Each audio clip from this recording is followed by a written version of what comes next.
তা আমরা করতাম কি, ওই যে টেলিফোনে চাঁদা চাচ্ছে ওকে আইডেন্টিফাই করে ওর বাড়ির ওর বাবা মা অথবা ভাই বোনকে তুলে নিয়ে আসতাম, নিয়ে আসে ওর সাথে নেগোসিয়েশন হইতো যে তুমি ভিকটিমটা ছাড়ো, তারপরে আমরা এটা ছাড়বো।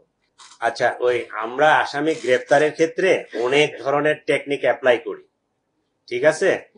ওই এখানে চিটাগাং এর ওইদিকে কারো বাড়ি আছে? চিটাগাং কেউ আছেন আপনারা?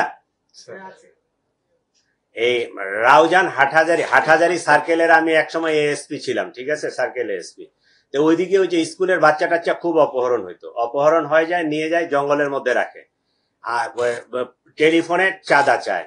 তা আমরা করতাম কি, ওই যে টেলিফোনে চাঁদা চাচ্ছে ওকে আইডেন্টিফাই করে ওর বাড়ির ওর বাবা মা অথবা ভাই বোনকে তুলে নিয়ে আসতাম, নিয়ে আসে ওর সাথে নেগোসিয়েশন হইতো যে তুমি ভিকটিমটা ছাড়ো, তারপরে আমরা এটা ছাড়বো। আমরা অনেক সময় অনেক টেকনিক অ্যাপ্লাই করি।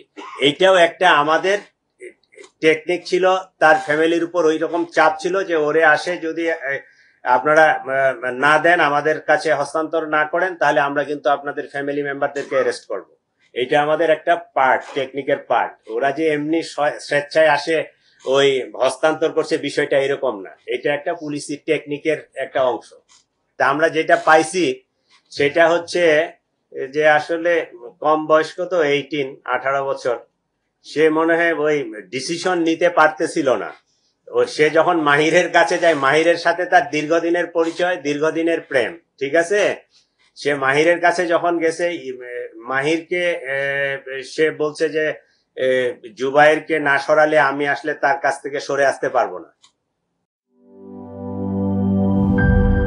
বান্ডেল থাকলে প্রতি সেনমানিতে টাকা বাঁচবে। বিকাশ সেনমানি বান্ডেল কিনে জিতুন প্রতি লেনদেনে।